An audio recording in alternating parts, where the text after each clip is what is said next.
Muito obrigado. Passamos agora para lá da fronteira. E, portanto, o lobby é evidente, não tem fronteiras, mas neste caso os oradores trazem-nos experiências e começamos já com a nossa vizinha Espanha, Maria Rosa Rotondo, Presidente da APRI. Tem a palavra, por favor.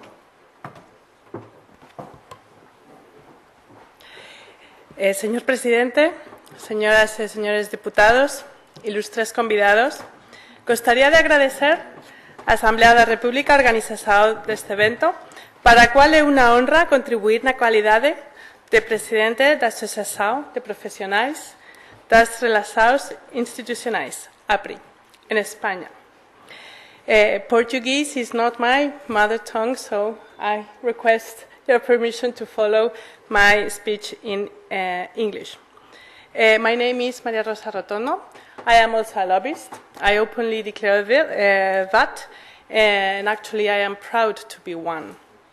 I form part of the management of a company that actually operates in 5 countries of the European Union, and we also have links or alliances or whatever you call them with companies in the States and in other Latin American countries. This international practice at some point helped me to promote in Spain the Spanish Association of Lobbyists in 2007. Until then, of course, lobby was a reality in Spain, as in many other countries. However, there wasn't an association, and all the lobbyists, we operated in a very isolated manner. Actually, one of the reasons to form the association 5 years ago was to get together and be less lonely, because lobbyists, we do feel lonely. Normally, in all those countries where lobbying is not regulated. So having discussions and networking with other lobbyists, it's very useful in each country. So as I said, APRI was set up at the very end of 2007 by a group of professionals committed with the development of a professional, ethical and transparent profession in Spain. Yes, we were younger and even more idealistic than now. The difficulties we encountered in our path in Spain did not prevent us from moving ahead. These difficulties were not related, as one may think, with the opposition of the politicians or the government officials. The real problem, the real hurdle, the real obstacle that we faced was the culture. So I'm not going to get to explain more into the bad reputation that we have as lobbyists. We do have, and this reputation is unfortunately elsewhere in Europe, and I would say in the world. The reasons for this bad reputation are many. I can think of some. Definitely, there's one reason for this bad reputation, which is that corporate interests are normally not welcome by the society, which is something that, as I will explain later, is entirely wrong. So we found in Spain lack of culture, and it was an obstacle. We also found lack of transparency, and we also found, particularly important, we missed an accountability-oriented governance. Politicians do not normally want to be held responsible for their own acts or their decisions. The point I want to make is that lobbying has the same negative perception in all countries. And this is also due to the fact that society in general attributes us the influence, and this is the business of influence. This is not normally so. As we were discussing before over lunch, influence per se is not a capability that anyone can have or obtain from one day to another. Influence is not a profession. Influence is not something that you just wake up in the morning and have. No. What we do normally, in the best of cases, is persuasion. We do persuade businessmen, we do persuade our clients, we persuade politicians and decision makers, and this is our job. persuasions. If we are influential, it's because of the interests that we represent, being it consumers or workers or associations of whichever sector. So we are not influential like just by the fact that we are lobbyists. We do take a lot of work and effort into convincing decision makers to follow our ideals or to follow some set to take some decisions. Many European countries still do not have specific rules regulating lobbying. Many European countries do not officially recognize the lobbying activity. Therefore, Portugal is not an isolated case. On the contrary, actually, at this very moment, most of the countries of the European Union are either in the process of enacting or reviewing legislation about lobbying. In the UK, for example, for many, many years, the lobbying industry, the public affairs industry, has been successful in stopping and delaying regulation. British don't like registers, they don't like rules, they prefer self-regulation, they prefer codes of conduct, which they had in place. There's a very strong association called the APPC, who works very, very hard into this kind of code of conduct.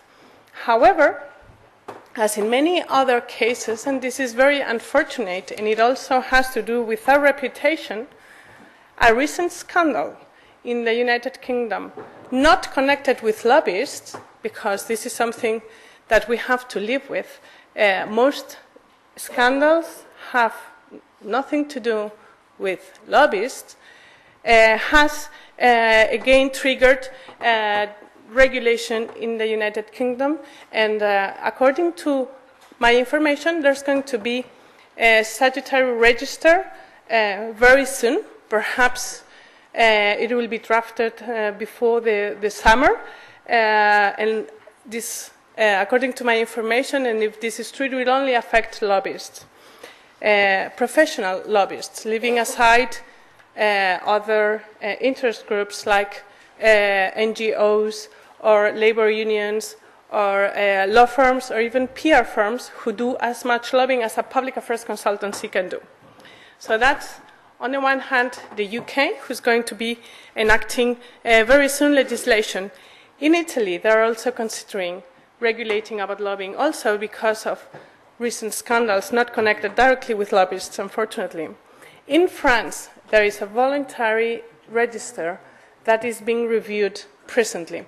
And before the summer, before the end of the year, it will probably be mandatory rather than voluntary. This is a discussion that normally takes place in all the countries in which regulation is considered at some point.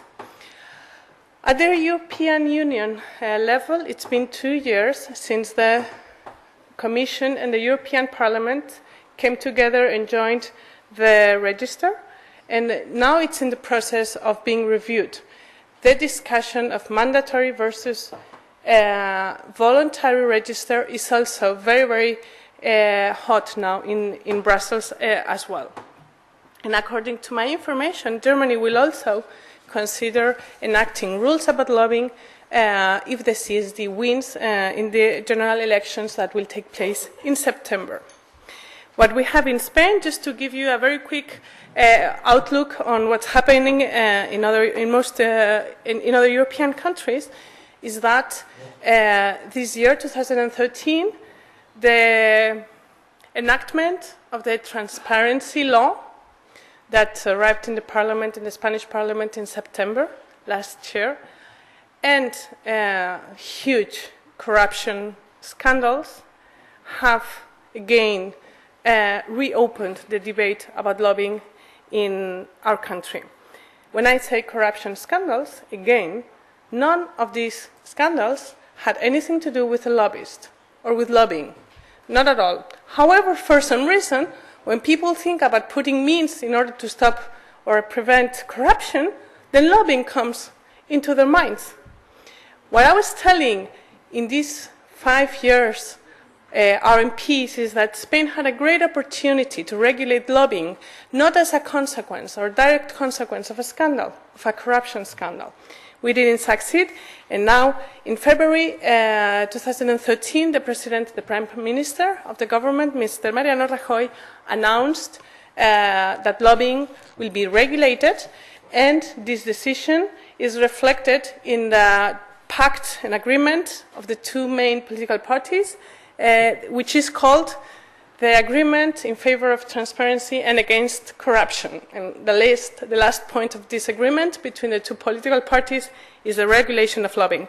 But nothing has happened since February 2013, and I think it will take long.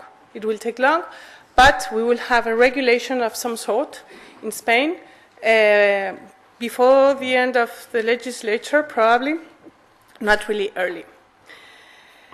Coming one step backwards, as I said, in 2007, I helped to form APRI, the association that represents lobbyists in Spain. And in 2011, I helped, as APRI, to set up what we call, it is called the Public Affairs Community of Europe.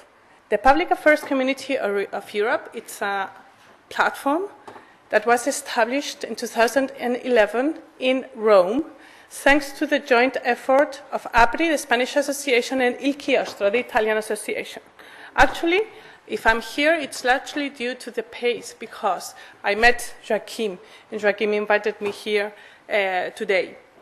The aim of the pace is to support and provide a network to public affairs professionals across Europe and also to associations.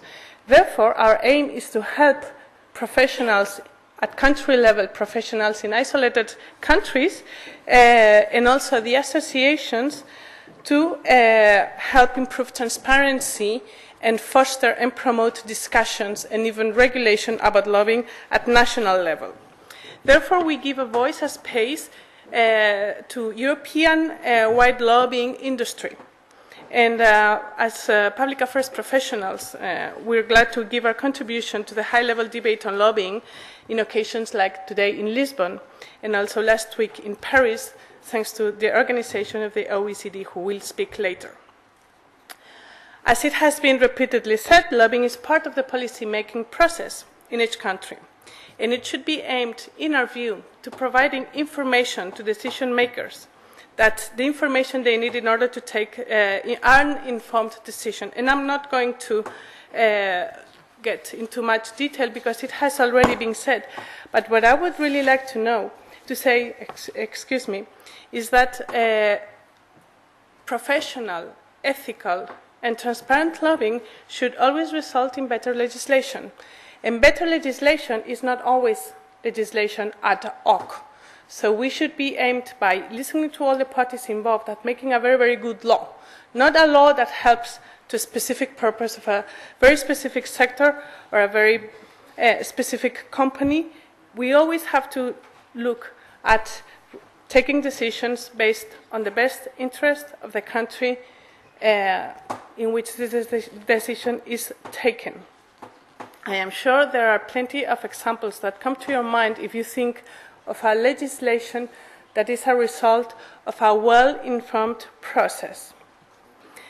Finally, I would like to say that lobbying is now more international or even global than ever. On the one hand, with one message, if I can, that I would like to send to my fellow lobbyists in the room, and it's very simple advice. Get together, unite, form an association. I firmly believe, because I did this in Spain and at European level, that it will improve your image and your reputation, and subsequently the perception of lobbying in Portugal, and also, I am sure, you will help to make a better country through legislation. Thank you very much for your attention.